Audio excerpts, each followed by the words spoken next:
গরমের মধ্যে বিয়া বাড়ি খাওয়ানোর মজাটাই কিন্তু আলাদা। তো আমি কিন্তু যেমন আজকে বউ বাদে তার লেগে কিন্তু কলেজের থেকে আয়েসে আমি সানটান করে রেডি হয়ে গেছিলাম গা, কারণ যাওয়ানোর সময় স্নান করছিলাম না, ভাবছি আয়েসের গরম লাগবো, তার লেগে সানটান করে কিন্তু আমি রেডি হয়ে গেছিলাম গা। তো দেখো একদম সিম্পল ভাবে সাজি, কারণ মানে মেকআপ টেকআপ করছি না, গরমের মধ্যে মেকআপ করন যায় আমি একদমই পারতাম না। তো আমি কিন্তু দিকে একদম হালকা পাতলা রেডি হয়ে এসে গেছি গা। তারপরে গিয়ে কিন্তু বউ লোকে দেখা টাকা করে এসে তারপরে গেছি খাইতে।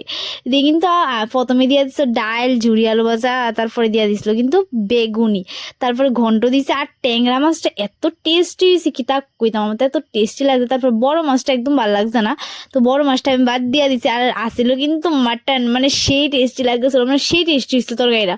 তো আর আমি তো ভালোভাবে খেয়ে রাখছি, তারপরে দিয়ে দিছে চাটনি পাঁপড়, আর লাস্টে কিন্তু পেট ঠান্ডা করার লাগে আইসক্রিম।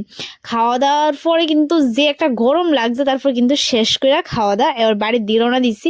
আইতে আইতে এত গরম লাগছে, মানে ভাবতেছি কোন সময় বাড়ির যেয়ে পৌঁছাবো। বাড়ির যেয়ে ড্রেসটি খুললে তারপর হাত মুখ ধুয়ে একদম মানে একদম ফ্রেশ হয়ে গেছি গা, একদম মানে শান্তি লাগতেছে এবার, মানে শান্তি।